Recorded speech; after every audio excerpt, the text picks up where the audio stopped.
Hey, David, how's it going? Hey, good, thanks. How you doing, man?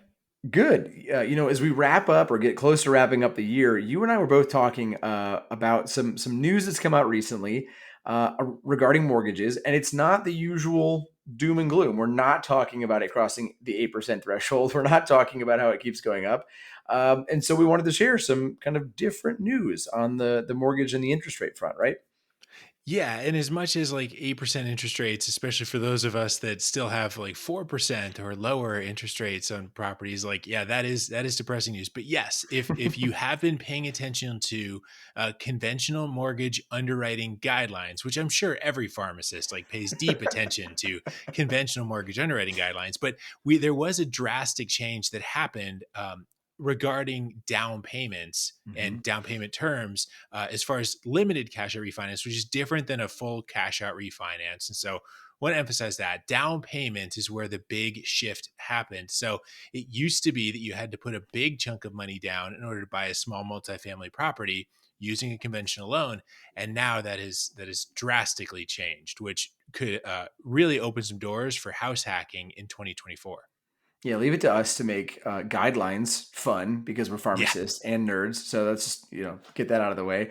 But I yeah. mean, we've talked a lot in the past about house hacking. And so this is really relevant to the audience that might be following that or thinking about doing that. I mean, if you go back even just as recently as episode 95, we talked about buying multifamilies and house hacking them, how you can live in one unit, rent out the others, and all the advantages that that can bring. So this is really relevant, we thought, to the audience. And so as a result, we thought, hey, if we're going to talk about this, let's get an expert on the phone, have them involved. And so we did. We involved a local lender to me here in Northeast Ohio, Jack Bowers. He and I got a chance to talk over coffee a couple weeks back, and we're just talking about some of the updates and some of the things that are going on in the lending space. And thought he'd be a great expert to bring on the show and just share some of his knowledge and insight. Yeah, I think it's a huge thing because we've traditionally talked about house hacking as an FHA mortgage thing, just because of that limited amount down payment. And FHA loans traditionally have had this 3.5% down payment requirement. Uh, but as all that just shifts, the conventional option, being able to put just 5% down, really makes a big shift in terms of ability to purchase a home to owner occupy. So again, for owner occupants for Mhm. these purchases, you can put a much lower amount down and get into a small multifamily property now. And yeah, huge shift. Yeah, so we'll talk about that on the show because again, that's a big headline.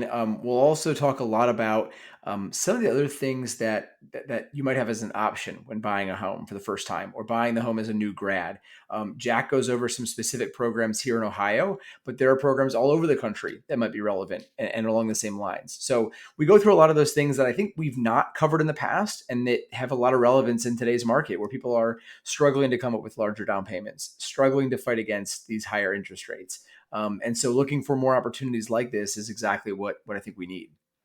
Yeah, I think one other thing that I'd emphasize off of this is that finding that local expert with mortgage Mm-hmm. super helpful, because I had this thought that mortgages were the same nationwide, but I think Jack talks about how different that can be in specific markets, other opportunities that can be available, grants, things like that. So just finding that local expert, explaining exactly what it is you want to do, walking through all those details, and then letting that lender say, well, here's how you need to do it. Because again, this is the news today. News may shift over time by the time we record this and you listen to it. So find that local expert, figure out what the rules are today, explain your strategy top to bottom, and then let them guide you through it. I think you can be very successful in doing that. Yeah, great points, David. Well, guys, we'll take you right to the episode here and hope you enjoy. Hey, Jack, welcome to the show. Thank you. I'm happy to be on. Yeah, I know you and I got a chance to talk in person a couple weeks back, and there's been some changes going on in the lending space, and we're always eager to talk to a savvy lender like yourself. So appreciate you joining us. For those that don't know your background, maybe just jump right in, give us a little bit of story on yourself. Absolutely. Yeah. So I'm with Union Home Mortgage. We're based out of Strongsville near Cleveland, Ohio here, and we're a fairly large lender, especially for our kind of market position. So I've loved being here. I have been a loan officer for just under 4 years. So I've seen, one of best ever markets. I've seen a little slice of a normal market, and then I've seen this current market, which is a little more challenging, but still got a lot of solutions. So, yeah, I love what I do. Really passionate about it. Spend a lot of time developing what I do and talking with other professionals, seeing how we can just assist both first-time homebuyers, real estate investors, and everybody else. No, I love it. I think you hit on something that is on everybody's mind right now. It's fall 2023. Interest rates are hovering real close to 8% right now, which just feels wild for anyone that's been through the rate drops of the pandemic, right? Like things Mm-hmm. were like a quarter of that for a minute, and now it's wild. So can you give us just an update on where things are at and kind of what that's doing to the market in general? Yeah, absolutely. So, kind of like you said, what we're seeing right now is just really that kind of between 7 and 8% mark. I've seen people who right from the get go are able to be in kind of the mid sevens or high mid sevens, maybe 7 and 3/4. And then I've seen people that are, a lot of the first time home buyer programs and things are around 8 or just above 8. And then, sometimes people will choose to buy down a rate. So I've seen people, close closer to 7 if they choose to do that. But yeah, I know the Fed's hope is to kind of cool down the action on the market so that, there can be a little bit more inventory opened up. I think that functionally that might be happening a little bit, but there's still a huge amount of demand.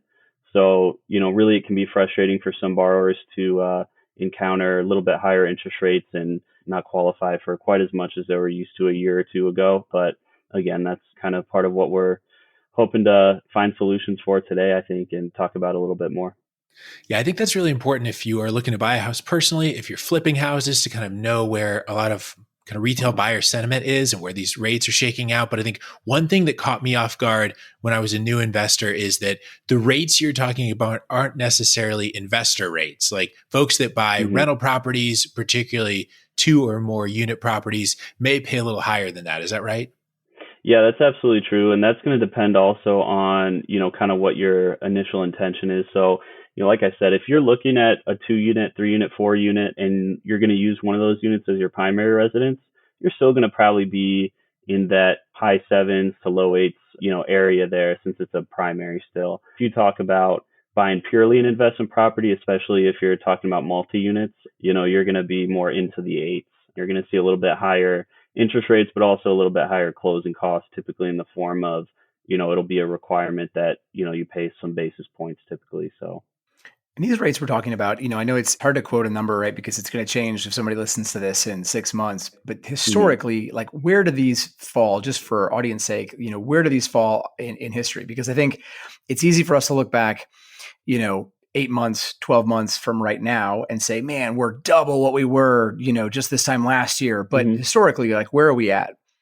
Yeah, so what I would say is, as far as interest rates are concerned, the past couple of years, what we saw with, or I should say, past few years, it's really been probably year and a half now that we've been escalating beyond it. But when you're talking about rates in the twos, rates in the threes, that's much more of a deviation from historical interest rates than these are. I would say, there's some numbers out there. People say, highest interest rates in however many years. I think I saw maybe 30 years or so. So some of the highest that I've seen in my lifetime, but mortgages have been around for a lot longer than that. And when we're talking about, 6, 7% or a little bit higher, that's more of kind of actually a, kind of average or kind of market equilibrium. And then obviously going back to 40, 50 years ago, people saw as high as approaching 20%. So Right. obviously there's a little bit of a difference with average home purchase prices and the way that factors in and things like that. But as far as interest rates concerned, this is much more historically average than what we had seen in the past few years. Yeah, I think that's good perspective to have. And you hit on something that I think is the big difference between now and maybe back 20, 30, 40 years ago. And that is that the home prices, right? The purchase price, the average purchase price is way elevated from where it was. Mm, And so what we're seeing is that, people are trying to find ways to get creative, right? Whether you're a first-time home buyer or you're just looking to purchase a home to live in, whether you're trying to break into real estate investing, I think a lot of people are trying to use creative lending or just options within lending to get more creative. And one of the ways that we've seen people do that I kind of want to talk about for a minute is house hacking, right? So we talked hmm about house hacking back on season 1. We covered it extensively on episodes 85, 30, and episode way back in episode 10. But maybe just for our audience, maybe give them a super quick overview of house hacking and sort of how the lending might work with that. Yeah, absolutely. So I think there's there's a little bit of information overload on the internet, and not all of it is good information. So I like to tell people there are definitely ways that as you kind of progress in your real estate journey, your home ownership journey, you can use a lot of useful tools. But of course, as a mortgage lender, I have to give my caveats and kind of talk about guidelines too, as far as that's concerned. So I know we'll get into that a little bit later, but typically what people will do is there's a lot of great programs out there, either for first time home buyers or to help people kind of whose credit isn't developed or things like that to still purchase a home, such as FHA loans or different products that might apply to different people like USDA loans, VA loans, and some of these different programs. So when you buy your first house, you might have to put as little as 3 to 3.5% down, even on a conventional or an FHA loan, and or first time home buyer product. And then again, getting into more specific programs, 0% down payment required on VA and USDA. So once you do that, that's going to be a primary residence that you're going to have to purchase.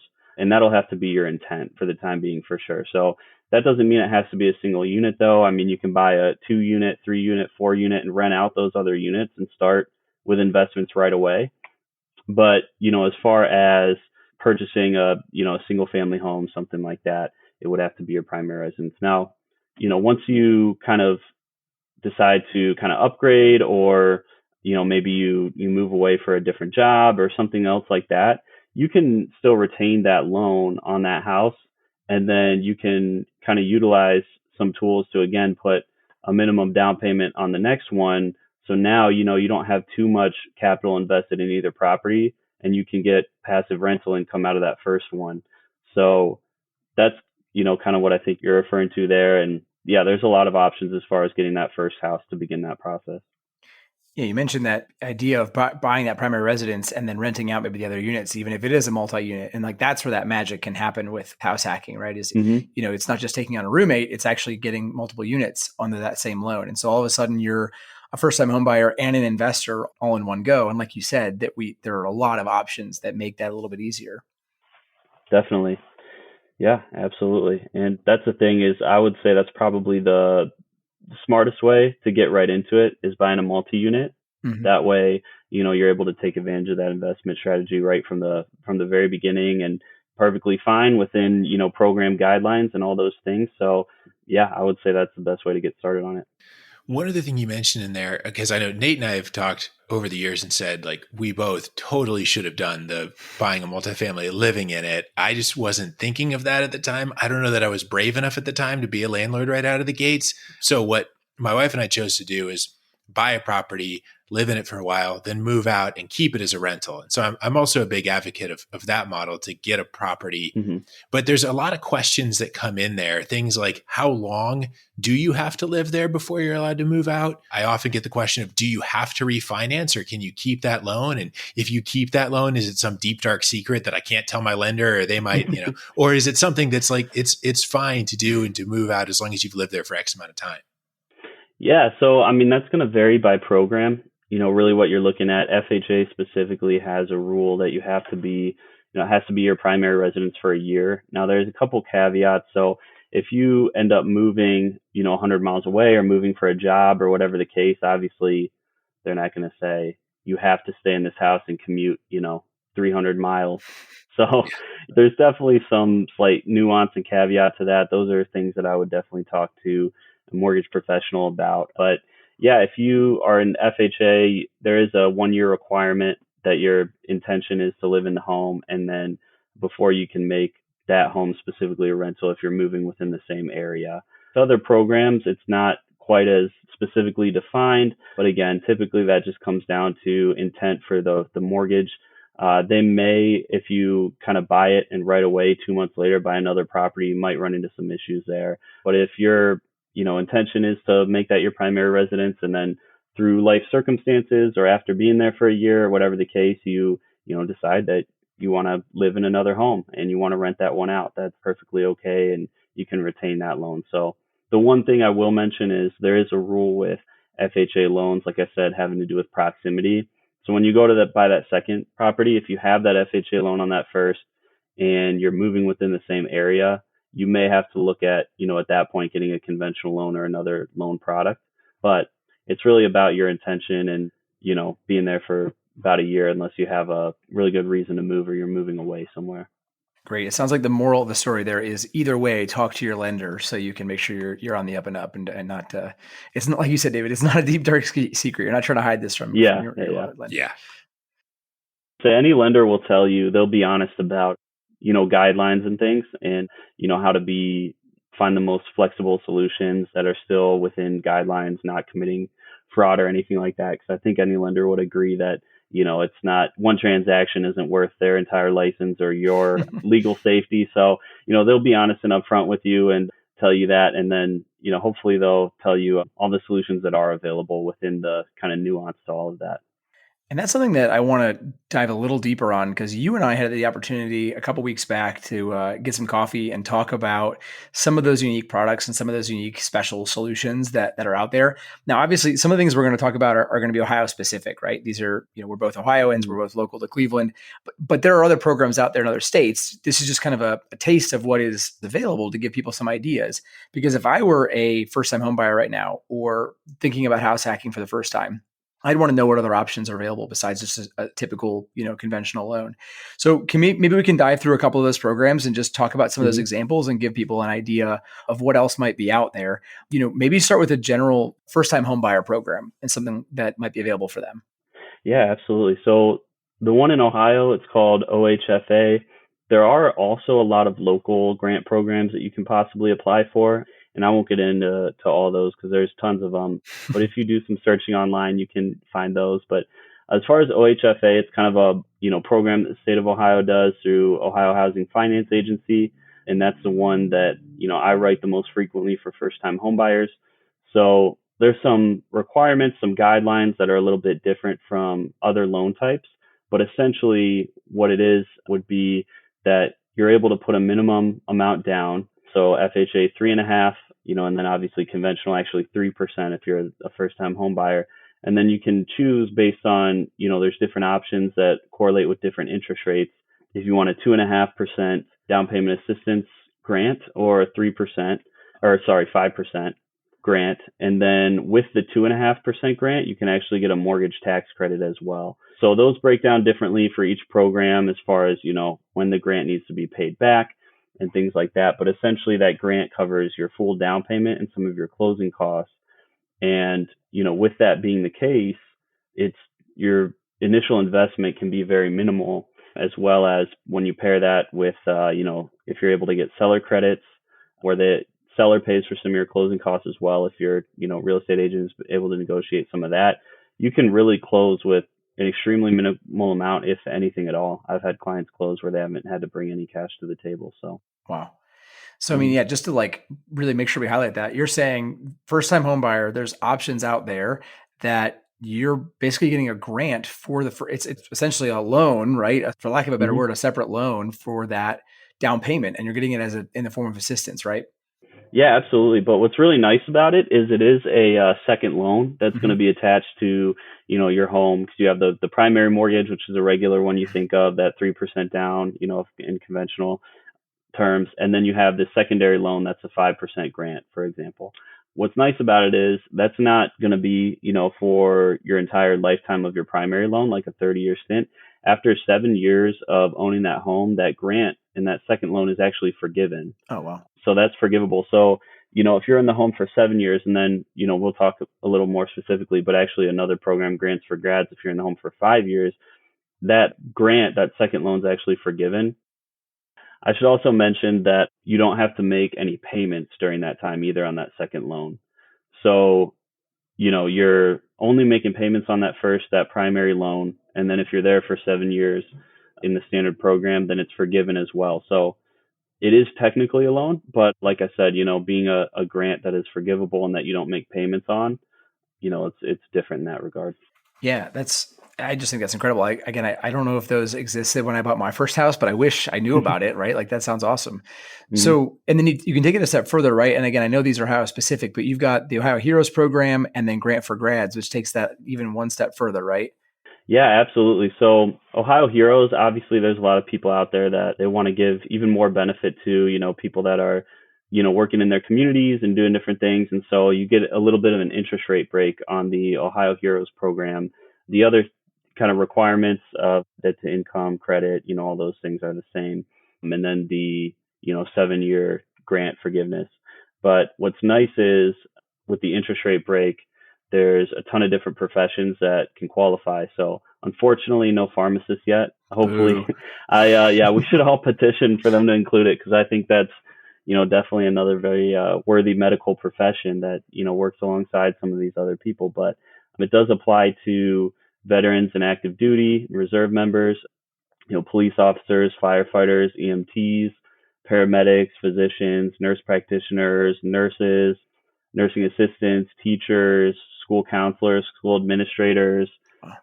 So, a pretty wide range. And just for having that profession, everything else about the loan is fairly similar, but you'll get an interest rate break. Man, we got to get So, pharmacists on that list. That's like yeah. crazy. Yeah. But Well, yeah. there is another program that, kind of goes along with that actually pharmacists can benefit from alongside the standard one if they're coming right out of school. So Mm. the Grant for Grads program is for somebody who has received an associate's, bachelor's, master's, or doctorate degree within, 48 months of that Mm. loan application, that OFA reservation. And what's nice is you not only get an interest rate break, kind of like I detailed before, but as well as the grant that's on there is actually only a 5-year period. And instead of being kind of all or nothing, it's like 7 years and it's forgiven, you actually are forgiven on that grant at a rate of 20% each of those 5 years. So if you end up selling the house 3 years in and you stay within the state of Ohio, typically you only have to pay 40% back of that grant instead of the whole thing. Whereas with the other program, if you're not there for 7 years, you'd have to pay back the whole second loan. Yeah, it's huge. So that can be a big benefit. Yeah, I think this highlights a lot of things to me. Like you need to be working with a knowledgeable loan professional, mortgage professional that has a lot of these details and understands a lot of these programs. And these are also pretty hyper local. Like you're talking about Ohio programs here. I know where I'm at in Michigan, there's other programs. I know even locally there's some like county based down payment assistance things where Mm-hmm. where I'm at that are kind of income driven. So yeah, a lot of different variations there. Some of these things too, are there income restrictions or are there other grants for folks at different income levels? I'm thinking that could be useful either for pharmacists that are looking to buy a house while they're still in school, maybe, and don't have a great Mm-hmm. income. But I know folks that will do that through college to help offset their college living expenses. Or if you are a house flip and flipping at a lower exit price point that's more to that first time home buyer market, that could also be really helpful to know about. Yeah, absolutely. There are income restrictions and home purchase price restrictions. I will say, especially for a lot of first time home buyers who, maybe are just getting into real estate and not, necessarily at the peak of their careers yet or the top of their, income bracket yet. I don't find them to be incredibly restrictive, based on, just kind of averages. And Nate and I have talked about that a little bit as far as, income averages. And then of course, like you said, if somebody's in school or a medical professional like a resident or something like that, typically they'll still fall under those income restrictions and they'll have just received a degree within the last 48 months too. So it can be, there are restrictions, but for the OFA program, I think they're fairly generous and those can be found online. They actually vary by county, so that's why it's hard to say exactly what they are. But the other piece of information there is some of the grants that you're talking about that are more local to like a city or a county where maybe they want to,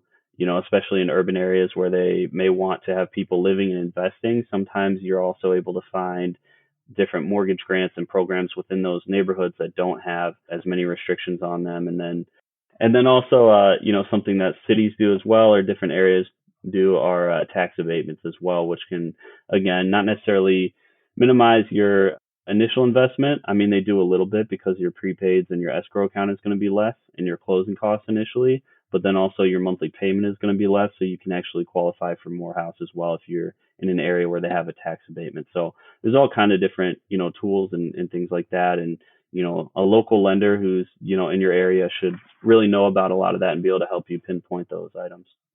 I love it. I think it just like David said, it shows that having a good lender that actually knows these programs inside and out and can start directing you toward them, like that's make or break. So again, I'm glad that we're talking about this stuff.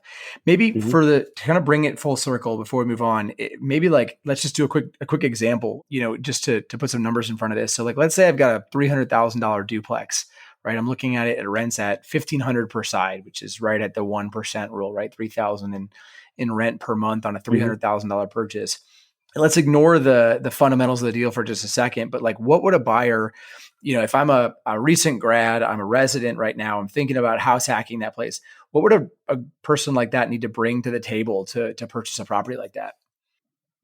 Yeah, it's a great question. So, essentially, like we talked about earlier with the grant program, I mean, 300,000 in most counties would, be well under the purchase price restriction Okay. for this program based on what I've seen. So, in that case, if you can qualify for the Housing Finance Agency program, Mm-hmm. you have that 3% down payment, 5% grant.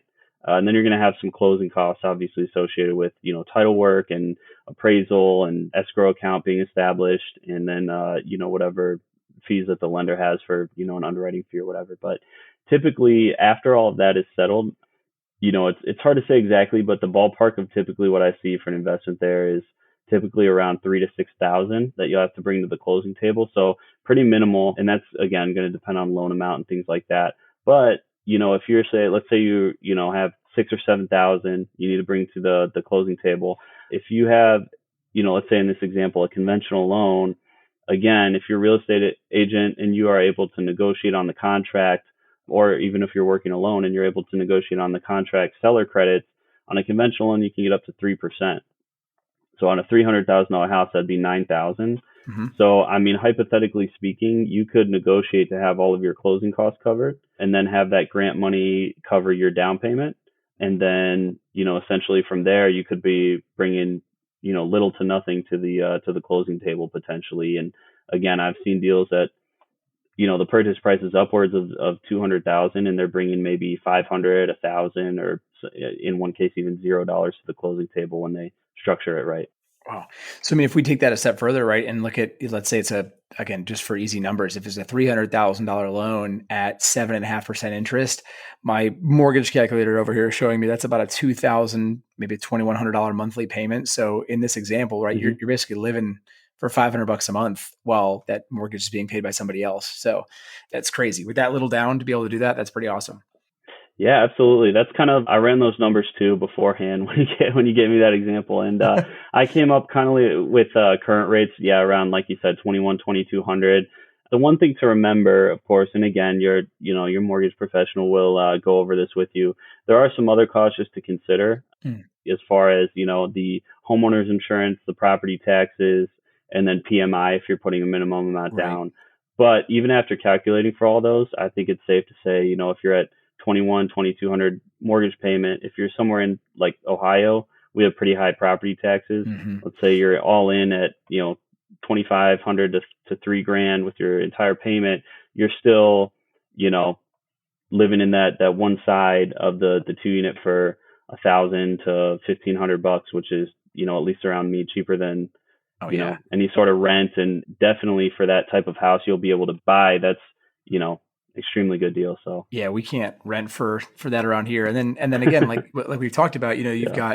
you're paying down the balance on that house, right? You're creating equity, Hmm. and you've got the potential to refinance if rates ever do come down, right? So you're not locked into that Hmm. forever.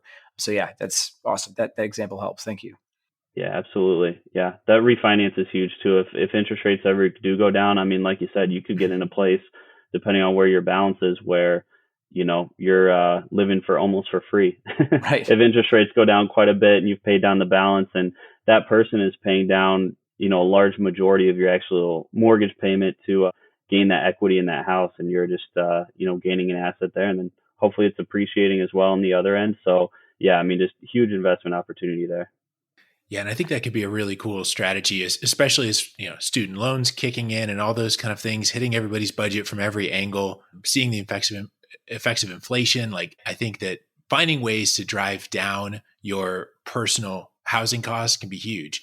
Another way that we often talk about on the podcast about driving those costs down is we often refer to as the BRRRR method, where you're buying a house, you're renovating it, you're renting it out, you're refinancing it, and then repeat it if you want to. But in this way, buying that fixer upper and renovating it, hopefully you're getting it even cheaper as a way to house hack. And that can also potentially reduce the net out of pocket when you do that refinance at the final step. But one of the things that's changed is some of the rules regarding the refinance process. Before we get there, though, I often hear people say, like, I could never buy a $300,000 duplex in cash. Like, that would never work. But even with a product like this, like you're talking about some of these down payment assistance and some of the mortgage options you're talking about, you can buy a fixer upper as long as it's not like completely trashed, right?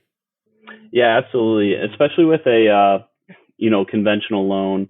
There's, again, some of the loan programs like VA, FHA, they're going to have a little bit stricter appraisals. But again, I mean, if it's just not updated or, kind of in solid condition, but, just needs to be fully updated or made nicer or, fresh coats of paint, things like that, those aren't going to be huge issues when it comes to appraisal. It's really going to be that functional stuff or peeling paint or, holes in the siding or whatever. So, I mean, if you can find something, again, that needs updated, things like that, you should have no problem with almost any loan type, but a conventional specifically will, be a little less strict on the appraisal than FHA.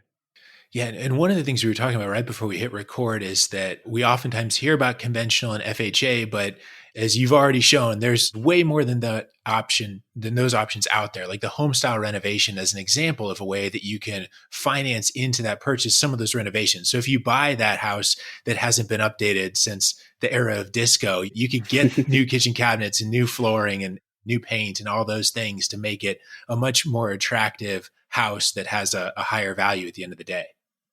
Mm-hmm.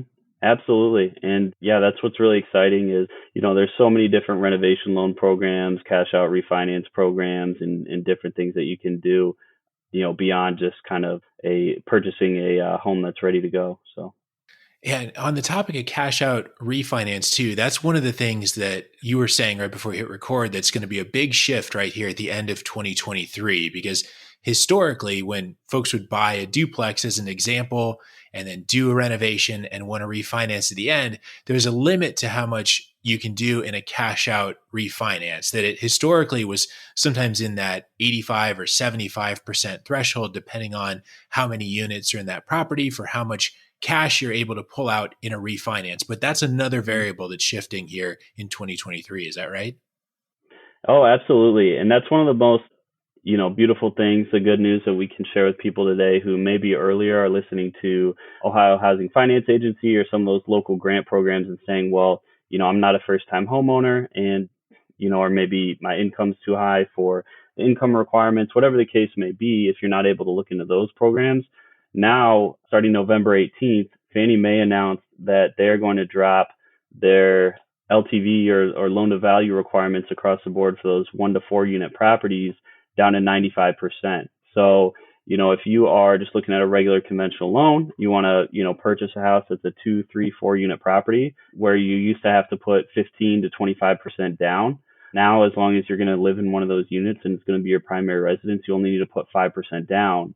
And then similarly, let's say you buy a house either in cash or, as your primary residence and you had put more down prior to this, you're finishing up your renovation and you want to get it reappraised and pull some cash out in a refinance, you now are going to be able to use that to pull up to that 95% loan to value out of it. Well, I should say the difference between what you owe on it with your current mortgage and, that 95% loan to value. But again, that typically would have been only up to 85 or 75% loan to value. So that's huge. That's going to be another opportunity for people who are even beyond that first time homeowner window or the, income window to be able to still have the minimal amount invested with a really good mortgage product.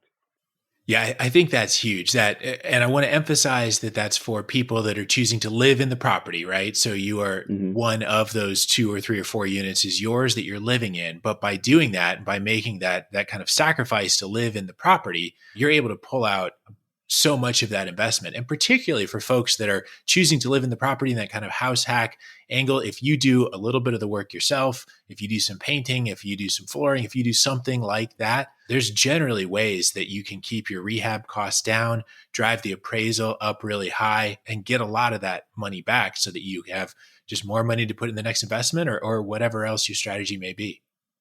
Yeah, absolutely. And the one thing I would say about that as well that's really good is, that it doesn't just apply to, when you look at a renovation loan, which is another product through Fannie Mae that is now going to change to those loan to value guidelines as well, which is really helpful for people who, maybe purchase properties that need a lot of work and have contractors come in and do that. And then, it needs to appraise at whatever loan to value of, the original purchase price plus the renovations.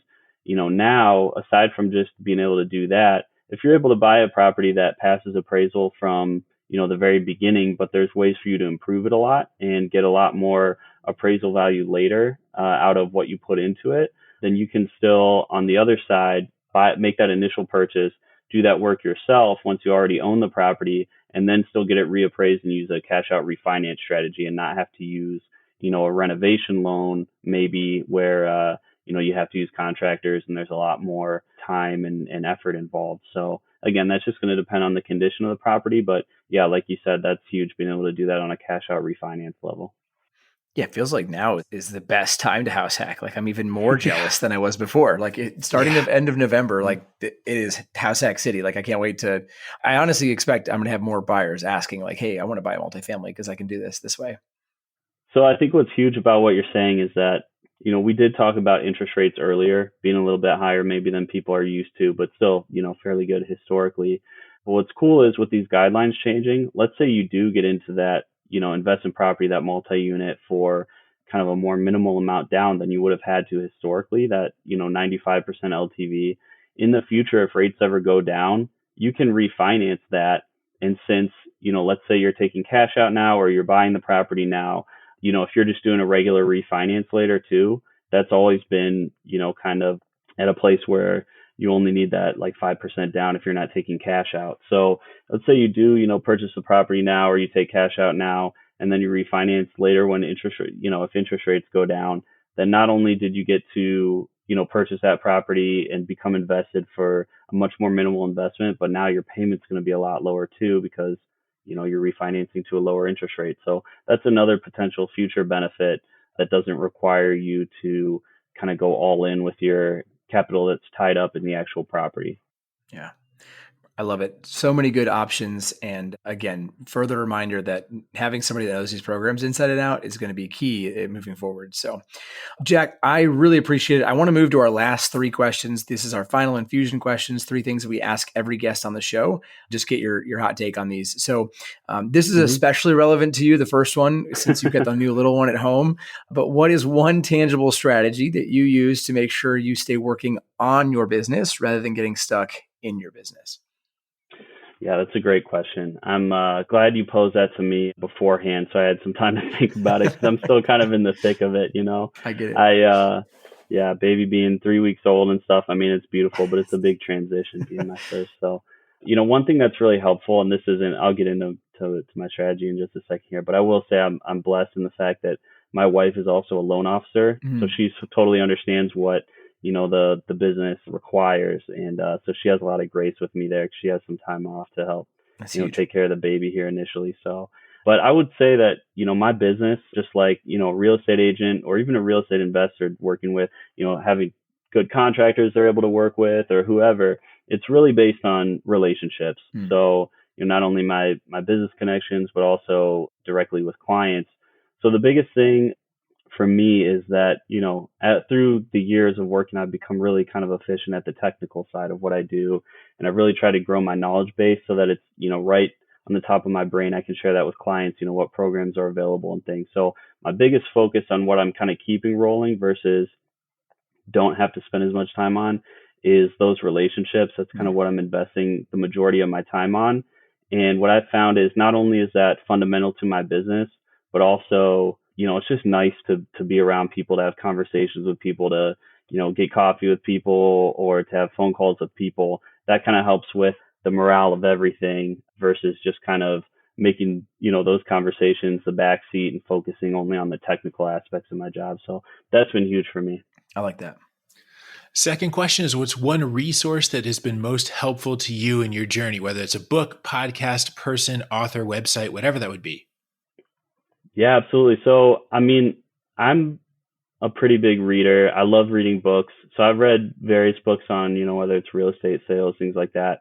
I would actually say that what I've found through my life and my career, again, kind of going back to people, is that for me, mentorships have really kind of made all the difference and been the biggest influence on me. So I would say, and he doesn't know, I'm gonna shout him out, but actually my current branch manager, Tim Bullock, he's been in the mortgage business for a very long time, and he's not only a huge resource as far as knowledge, but he has really invested in me a ton as far as, personal and professional development. So, we have a call once a week specifically, but then obviously see him here and there through business functions. He's still writing loans as well as managing people. And he does an incredible job. And he's the one who initially brought me in from a more consumer direct, mortgage role to a fully self-generated and relationship-based mortgage role. It's been, almost 3 years now that I've been with him at his branch at Union. And, he's taught me so much about, not only networking and relationships, but also how to just be really kind of creative with the mortgage process itself. So that morale, that relationship is huge, but also the technical knowledge he's given me has been, just invaluable. So. That's great. All right. Then the last question, what's one piece of advice that you'd give to a pharmacist or healthcare professional contemplating a start in real estate investing? Mm-hmm. Yeah, one piece of advice that I would give is, actually on the positive end, I think one of the really cool things is in the healthcare profession, you are really able to do two things that I think are really important in real estate. The first one being most healthcare professions are very people facing and you encounter a lot of different sorts of people. So again, when you're talking about building business relationships and then also working with different renters or clients of yours that you may have, and then I would say the other thing that I think is a really huge benefit is, when you talk about the way that medical professionals are really able to, make solid income that gives them some stability, but also, typically they're going to be W-2. And then even from a standpoint of things like, travel nurses, we have really seen a rise in information regarding how we're able to qualify them. And, the mortgage industry is really responding to a lot of these medical professionals. And then, like we talked about earlier, there's the Ohio Heroes program that's going to apply to a lot of medical professionals. There's just so many resources and so many things that really solidify your ability to qualify that I think will allow you to get into real estate a lot faster than a lot of other people. And what's really cool about that is once you get into that, and let's say you buy that multi-unit and you have that passive income, that's just going to become scalable after that. So if you can get in that initial real estate investment, which, you're going to really have a upper hand from an education and income standpoint and things like that, then you can just kind of get started and keep it rolling. So I think that's a really positive thing. Love it. Love it. If people want to reach out and talk with you more about Ohio things or working with you, or if people want to find someone with your level of knowledge in their own market, first, how would they connect with you? And then two, where would you find someone like you elsewhere? Yeah, absolutely. So one thing I'll definitely plug my company because I really believe in what we do and we're in multiple states. So I think we might be in 49 now, but we're at least in a vast majority of states. So if you do contact me or contact through, our website has all the branches listed and the loan officers, or if, there's even some direct numbers you can call. If you contact Union Home Mortgage and you're, almost anywhere in the US, we'll have somebody who's able to help you. And I really think because, I've gotten to meet a lot of people at, not only in my branch and locally, but at, corporate and then also at certain company events. It's just one of the most, honest and straightforward and, knowledgeable groups of people that I've ever met in the mortgage industry. These are, a lot of lifelong, very invested professionals who are super passionate about helping you achieve your goals. So that's something that, if you're in another state, I would be happy to connect you with a loan officer in that state. But as far as for me, I mean, you can reach me via email at jbowers@uhm.com. It's jbowers@uhm.com. And then you can also Google Jack Bowers Union Home Mortgage, and my website and application on my branch should come up there as well if you want to get connected with me. And more than happy to schedule a phone call, Zoom call, in-person meeting, whatever the case. And I'm licensed in both Ohio and Florida, so I can help people in Florida too. Perfect. Well, we'll make sure to put that in the show notes too, so people can connect with you if they need to. And Jack, just really appreciate your time, your expertise, and again, joining us with a 3-week-old little daughter sitting upstairs. So it means a lot for you to spend the time with us. I appreciate it.